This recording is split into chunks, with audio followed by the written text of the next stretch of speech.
Get yourself comfy. Get yourself a cuppa. Claire, you got a cuppa? No, I What? drank Claire hasn't mine. got a cuppa. Oh my goodness. Come on So I'll in. be fine. Say hello in the chat. Let us know what your morning's been like. I've literally, my heart's going 10 to a dozen. I've just had, is that the phrase? Just had internet issues and I managed to join with a minute to spare. So it's all fun and games in my world. But let me know if you've any dramas this morning or if it's nice and smooth. And we'll just get cracking and started, I think. So, oh, there you go. People are there. You can hear us. Fantastic. All Yeah, good. can Lovely to see. see. Coffee ready. Fabulous. That's what we need. I feel like I need a shot of tequila or something just to like Emma, really? oh, someone overslept by an hour and 15 minutes this morning. Oh, that doesn't make me feel too bad now then. And helping a friend get a settlement this morning. Oh, it's always good when you can help your friends with stuff, isn't it? Someone else had a lovely car morning. From Berkshire. Yoga session. Very nice. Very, very jealous of those lovely calm mornings. I mean, my morning was fine until about 15 minutes ago, but here we go. So come on in. And Claire, is a mug filled with coffee or gin? Who will know? None of us, Claire, but maybe someone later when they try and interact with you. If it's So possibly. And we've got one from North Wales, Llandudno. I'm from Wrexham. So hello, Llandudno person. morning, everyone. Thank you so much for joining us and welcome along to, I don't know what number we're at now, but this is my second HR morning boost. I've had it all in my head this morning that I'm going to sing that because I think we should have a jingle. Damn it. Yeah. I know you're listening. So, oh my God, yes, do a jingle. Yes, in the chat, please let us know if we should do a jingle because I think we should. So, yeah, this is my second one. I'm really excited. These are so brilliant. They're hosted by You Life, and I get to sit and chat to brilliant people, people that I think are absolutely brilliant in the world. And Claire is 100% one of them. First off, if you don't know who I am, my name is Emma Djemil. My company is Be Unstoppable, and I help women in HR get unstuck and be super bold in their careers. So let you, Claire, introduce yourself first. Okay, so good morning, everybody. It's nice to see so many people on this call. I'm Claire Ingle. I work in HR, but I also am a co-founder of a community interest company called Fertility Matters at Work that was created several years ago because me and some other people had a really rubbish experience with our fertility journeys at work, and we wanted to get together and fill what is a huge gap still, even 4 or 5 years later. And just that's what we do. We talk about it, we bring it to the table in any kind of workplace conversation. That's me in a really tight nutshell, Emma. It's always hard, isn't it, to do those introductions, but I think you did brilliantly. Yeah. And that's our topic of conversation today is the work that you're doing in the fertility space. So you and I both have our stories, which we're going to delve into a little bit. Not to, it's meant to be a boost, so we're not going to be too dramatic. And No, yeah. but yeah, I guess just to say that the topic is an emotive subject. So if anyone listening is affected by it and feels that they need to leave at any point or just mute us or turn it off, whatever you need to do to feel safe this morning, that's absolutely right. We do intend to talk a little bit about our stories. So that's a heads up to anyone who might be affected. But in doing our stories, we very much the intention is for us to share tips for organisations, the things that you could be doing with inside your organisations to make fertility experiences easier for the people that work for you. So a touch of story, but I very much want to tap into Claire, your current experiences around the kind of things that are going well in the world and some of the things that you really wish that would be going on in organizations as well. So Yeah. where feels like a good place for us to start, Claire, or for you to start? I think, do you want to talk a little bit about your experience? Because I think what we need to do is bring it to life because people are often, if you're detached from this topic, it really kind of gives an angle that makes people emotionally attached to it. So maybe a bit about your own experience and how that made you feel, and then I can come in with mine, and then I can talk about the work we're doing and basically what I see, what I learn, the conversations I have with people. Would that be helpful? Fabulous. So great. And I think I'm at a point now where I don't cry too much about it, although I did last Do, week. that's fine, Emma. If I If do, you that's do, fine. You know me. So I got married in 2012, and on honeymoon we decided we were going to try for a family. So pretty much, you think it's going to be an easy process. And a year later, we realised it wasn't kind of happening for us. So we started an NHS journey, which quite honestly was awful. You're nodding like, yeah, the NHS get a few things wrong sometimes. For example, when I turned up to my first appointment with a consultant, it was in the old birthing ward. So the sign that I was greeted on the wall as I was going for my infertility appointment was birthing ward. So yeah, there we go. But from a work perspective, so the journey itself took like 4.5 years for us to have our family. And infertility is, don't get me started on the NHS, right? Infertility is a really isolating journey. It's incredibly emotive, and you kind of it's very difficult to talk, even if you do feel that you can talk about it, you can't really explain what's going on. And I think within the role that I was in as well as an HR professional, I'd have people coming to me for, what's my maternity entitlements, telling me that they're pregnant. So I had all that kind of going on. Whilst I was any pregnancy announcement for me was an incredibly painful experience. You want to you want to be happy, particularly for your friends, people, you want to be happy for them, but you're faced with just it's grief. It's grief that it's not you, and it's for a lot of time there was a lot of anger.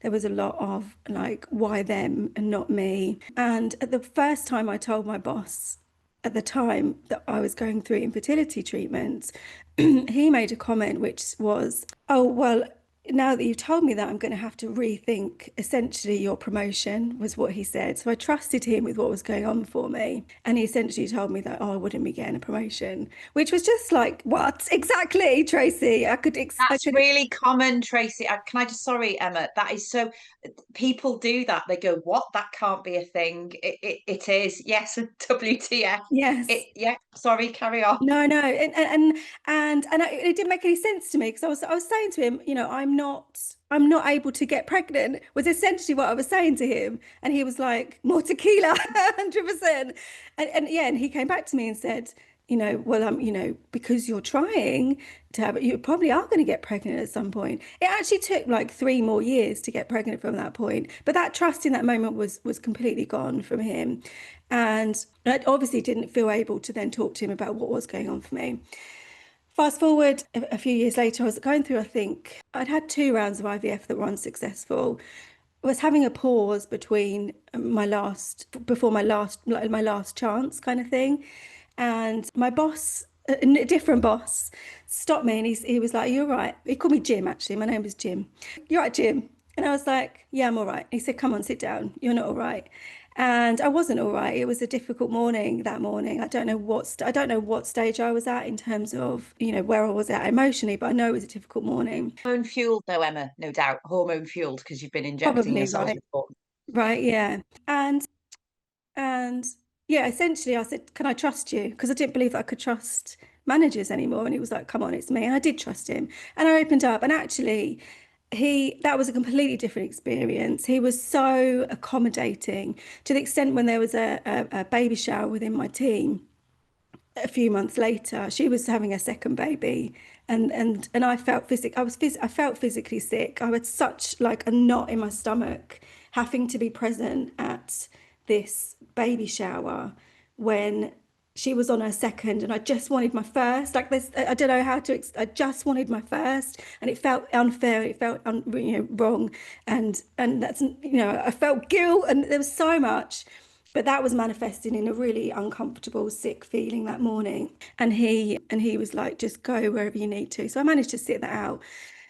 But yeah, so like two extremes really, Claire, of like, I mean, how do you conduct Yeah, a 5-year journey? I've I've hogged the limelight, but how they're the things that stand out, they're the things that have come out. So what do you and they're not dissimilar. They're not dissimilar from any narrative of any, and my own. I won't go into detail about my own experience because I think people have kind of got the gist of this. And this is actually a lot more common than people think. And what our original research showed was that line managers make or break your entire experience. And it's hard to believe, but some people present with PTSD because of experiences with fertility treatment and pregnancy loss and any kind of associated trauma. I speak to people regularly, I need to underline that word, who leave their jobs because they can't cope with it, Mm, who dismissed for some other reason. So there's a disguise on it. And actually, that what happened to you in terms of that manager immediately going to being pregnant, you know, IVF works less often than it does work. Mm. And actually, it's not guarantee of a baby. That's what people don't understand. So when I was going through it and somebody said to me, oh, just have IVF if you can't have a baby, that just have IVF, it's psychologically affecting the physical elements of going through treatment. I'm sure there'll be people on this call that have been there or have been close to somebody who's been there, are just ridiculous. And actually, it's often been described to us at Fertility Matters as another full-time job. It's really, it's such an underrepresented, misunderstood, stigmatized conversation in the workplace. And that's why we exist. And most of the time, we can't even get people to understand the anecdotal evidence. And it's really hard because you almost have to wheel all these people in to go, this was my trauma and this is what I experienced and this is how it made me feel. And you said at the beginning about crying, my journey was around a similar time. So that's 4 years to conceive, 3 rounds of IVF pretty much in 1 year, 2 back-to-back negative IVF treatment, to a place where I was so broken. And I use that word and I don't use it lightly, that I took 6 weeks sick off work because I just couldn't cope. And I felt like a fraud doing that. But my mental health was really damaged. And actually, it still gets to a point now in conversations, even now. I mean, I'm 48 now and I still get asked, why have you got one child? Did you not want any more? So it's not just Yeah. the pre-treatment bit, the in-treatment bit. You've also got a group of people who are childless not by choice, who have been through all that trauma and still get asked in the workplace, oh, did you not want kids? Do you not, we need to be aware of these societal kind of Right. conversations. And infertility, yeah, I hate that, and it's inappropriate. And what we're trying to do is educate people. I mean, we put something on Instagram the other day with 2 dads for Father's Day stood next to a water cooler and one saying to the other, so have you got kids? And somebody commented, I don't see what's wrong with that question. And my gut was to say, well, if you haven't experienced this, you wouldn't. But Yeah. actually, there are Yeah. other things you can ask people. What do you do for a living? What are your hobbies? How long have you had your hair pink? Or like things that Yes. people can ask other people without being intrusive. And it's more I think the dynamic about where we're shifting to in terms of that kindness and compassion in society, people are becoming more aware of the impact it has on people now. And infertility affects 1 in 6 people worldwide.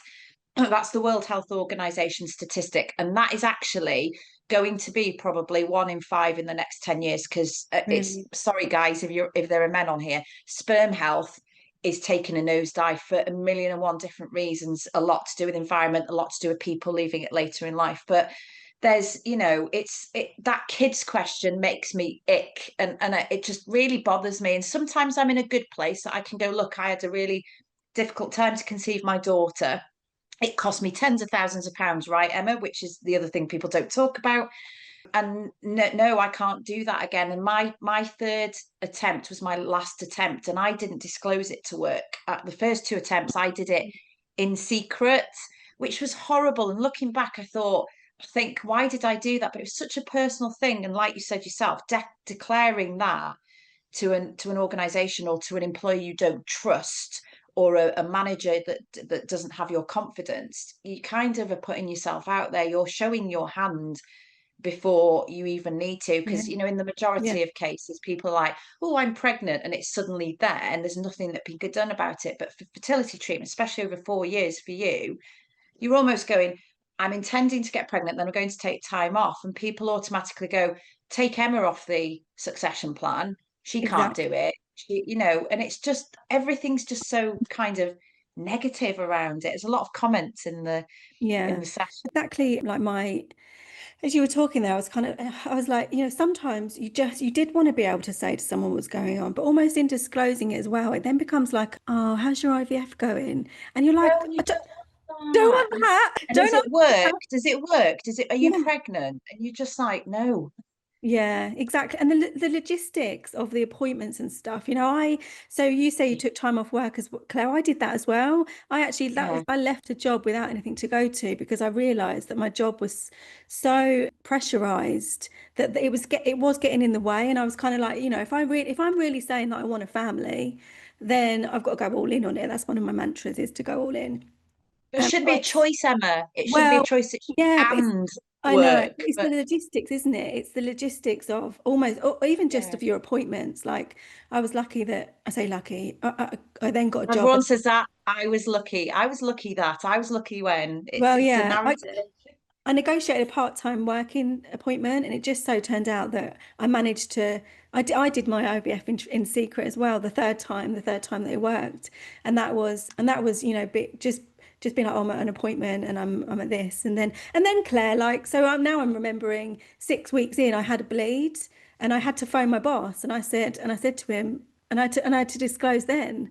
So it's not even the IVF process. It's when you're pregnant, because pregnancy is not the same when you've had a journey to get there either. No, well, I don't know because I've only ever been pregnant via medical intervention, so it's Well, really yeah, hard. But that anxiety is already heightened yeah, through all that. I mean, it heightens when you do test number 40 and it's negative. So think of that 40, yeah, which I know you've been through yourself. Test 40, and you kind of go, then you start kind of having these really intrusive thoughts like, what's wrong with me? I failed, this isn't working. And again, same as you, why is everybody else pregnant and I'm not pregnant? Why is it not for me? And then you've still got in the background that narrative. Do you not want children? Do you not want children? You're not having children. And it's all that kind of just is awful. And you said about the logistics. I think one of the key things I'd really like people to understand today, when I look at policies in organizations, they often say, if they have a fertility policy, which is less than 2% of organizations, according to our 2020 research, it says have your appointment before work or after work. Now, I understand that's how we deal with other medical appointments, yeah, but we don't say that to people who are undergoing cancer treatment. And please don't think I'm likening IVF to, I am absolutely not. But what you need to understand is IVF is guided by menstrual cycle. There's a lot of women on the call. You can't say when your period's going to start. Also, what happens is you may go for a scan and they might say to you, come back tomorrow. Now, in my third attempt case, my clinic was in London and I live in Manchester. So come back tomorrow isn't an hour out of the office. That's an entire day that I had to mm, go back, say I've got to go tomorrow because I disclosed third round. And that's a trip to London. I had to work all the way down to London on the train when I was thinking, is something going wrong? What's happening? Why do they need to see me? All the way back home. And you have things like your egg collection, which is done as a sedation, which you can't work. You can't work when you've had sedation. You can't drive. You have to have somebody with you. And the other thing, which is really important, when people go for embryo transfer, no matter how they're building their family, if they're in a partnership, whether that's same sex or not, they want their partner there because that's conception of their child. And that gets overlooked. Well, why are you going? She's having the treatment. mm, Honestly, this is a big thing. It is still medical process, but people think IVF is a choice. Unfortunately, it's still a choice to have IVF. And to an extent, it is because infertility isn't life limiting, but it's life kind of affecting. It's not an illness that kind of needs treatment, but it is life limiting. And there are people that talk about the grief element, Emma, that you talked about in the beginning. And there's a really good quote. I can't remember all of it, but from a fertility counsellor who says that it's a disenfranchised grief because all grief needs to be validated. And if your embryos don't survive or if you aren't successful, once you get that embryo transfer, and for those of you who've been there, when you get that embryo transfer, straight away you go to, if I get pregnant, my baby will be born here. That means they'll be starting school here. You can't help it. It's just, you can't stop that thought. I don't know if you thought that, Emma, as well. Every time you went for it, you went, my baby will be born here because now I'll mm. be pregnant. And actually, I loved the naivety of my first round where I thought it would just work. And it Yeah, didn't. And that yeah, was a huge shock for me. yeah, same. Yeah, same. So Totally. it's just it is heartbreaking. Somebody put in the top about, I think it was Claire helping console a colleague, Mm, failed was the most heartbreaking things I've ever done. But people will put their game face on in work and they'll be presenting a different person to the person that's going home and crying. And actually, even me, like talking about this, I can't help this. This is an emotional topic, and it always takes me back when I'm yeah, talking about it. It always takes me back to those times where injecting in this very room, injecting in the morning and then having to rush to work and trying to keep calm and not stressed and everything else, all that stuff with the people that going, just relax, just relax, it'll happen. Say it. And then when I had IVF treatment, somebody said to me when I disclosed I had IVF to get pregnant, they were like, "Oh, just be careful a bit later on because you'll probably get pregnant again because IVF treatment sometimes will kickstart hormones, but ours was down to mainly male infertility. So actually, no matter how many hormones I took, that doesn't affect my husband's sperm count. No. So it's that understanding for me. It's that just think about what you're saying or ask questions. I'd rather people say, "What about this? Can I ask about this?" That's where education and learning and knowledge comes from. So So let's, I mean, I feel I could talk to you for ages about this, but I've got to keep an eye on the time because we no, I'm sorry. I'm yeah. sorry. No, don't ever apologize. I could talk about it for ages because it is so important. And you kind of when you've experienced, I guess it's like anything. When you've experienced it, you know what it's like, and you just there are things that you just wish people would know and people would do differently. So if we move this to a context of like what organizations could do, what, based on your experience and also the work that you're doing now, like what if you had like a magic wand and you could make organizations do like top three things that you would want organizations do and the people to kind of think about that are watching this now, what would those things be? So, so validate it and recognize it because that's the first hurdle for me. Have something in writing that says we recognize this is a life event that you may need support with. Have managers who are trained. And I don't, do you know what? I'm really conscious when I say this because I do work in HR and managers like, oh, something else.